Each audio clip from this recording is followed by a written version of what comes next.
मंजरी से राधा महाराज गुरुदेव, आपके चरणों में कोटि कोटि प्रणाम। गुरुदेव भगवान, साधक को किन संकेतों से पता चलेगा कि वह सही मार्ग पर चल रहा है और उसकी शरणागति पुष्ट हो रही है?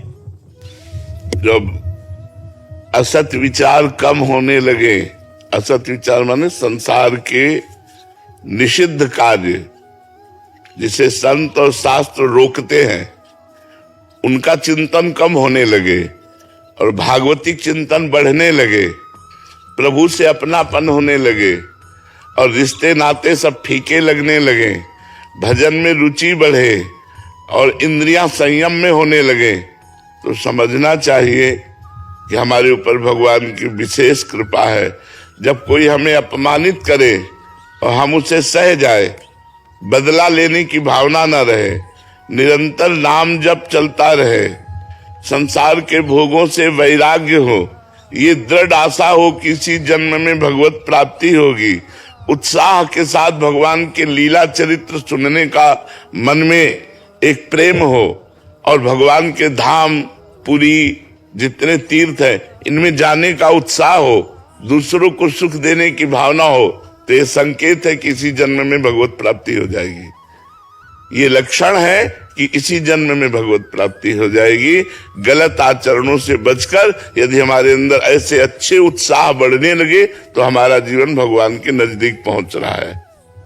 ओम प्रकाश मूलचंदानी जी। श्री हरिवंश महाराज जी, महाराज जी, क्या हमारे द्वारा किए गए पाप कर्म का नाश इसी जन्म में संभव है? हाँ है, बिल्कुल संभव है। अगर इसी जन्म में संभव न होता तो भगवत प्राप्ति ही ना होती। फिर मनुष्य जन्म केवल पशुओं की तरह प्रारब्ध भोग कर फिर नए जन्म को लेता, लेकिन हम पशुओं की तरह नहीं हैं। हम मनुष्य हैं कि अपने पूर्व प्रारब्ध को भोग कर नया जो गलत कर्म हुआ उसको मिटाकर हम भगवान की प्राप्ति कर सकते हैं। नाम संकीर्तनम यस्य सर्व पाप प्रणाशनम, दो पद्धतियां हैं। आप करो नाम संकीर्तन, नाम जप, तो आपके इस जन्म के और पूर्व जन्म के सारे पाप नष्ट हो जाएंगे और भगवान की शरण में हो जाओ। तो भगवान कहते सर्वधर्मान परित्यज्य मामेकम शरणम व्रज, तो अहम त्वाम सर्व पापेभ्यो मोक्षयिष्यामि मा शुचा। सर्व पाप में भूत भविष्य वर्तमान, पीछे के हुए, अभी के हुए, अगर आगे भी होंगे तो उनको भी भगवान नष्ट कर देंगे। अहम त्वाम सर्व पापेभ्यो मोक्षयिष्यामि मा शुचा, मैं तुम्हारे समस्त पापों को नष्ट करके परम पवित्र कर दूंगा। तो मनुष्य जन्म में, इसी जन्म में किए हुए पापों को नष्ट करने का प्रायश्चित, पूर्व जन्म के किए हुए पापों को नष्ट करने का प्रायश्चित और प्रारब्ध को भोगने के लिए मानव शरीर मिला है। दुख सुख उसे भोग ले तो जीवन मुक्त हो जाए। तीन कर्म है, संचित कर्म, प्रारब्ध कर्म और क्रियमाण कर्म। संचित भजन से भस्म हो जाएगा, क्रियमाण संभाल के करो, पाप ना बनने पावे। अगर बन जाएगा तो नाम जब, नाम कीर्तन से वो भी मिट जाएगा। और प्रारब्ध को भोगना पड़ता है। बड़े बड़े ऋषि मुनियों को, संत महात्माओं को भी प्रारब्ध भोगना पड़ता है। जो शरीर का दंड है वो उन्हें भोगना पड़ता है। चाहे कोई ऋषि मुनि हो या पापी पुरुष हो, प्रारब्ध भोगना ही पड़ेगा। प्रारब्ध बिना भोगे नहीं करता है। हाँ, अगर भजन बल से चाहे तो मिटा सकता है, लेकिन वो अगर भजन बल से प्रारब्ध मिटाना चाहेगा तो भगवत प्राप्ति नहीं होगी।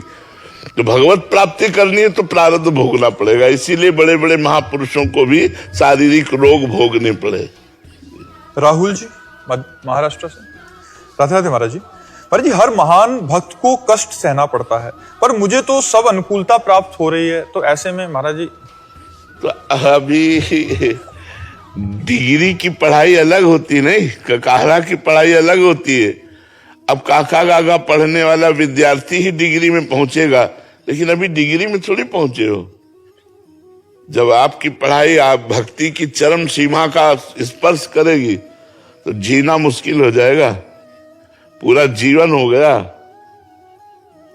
कष्ट ही सहते हुए, पूरा जीवन। जब भूख थी तब भोजन नहीं था, आज भोजन है तो पा नहीं सकता हूं। तो हर कष्ट सहना पड़ रहा था, हर कष्ट, विरोध का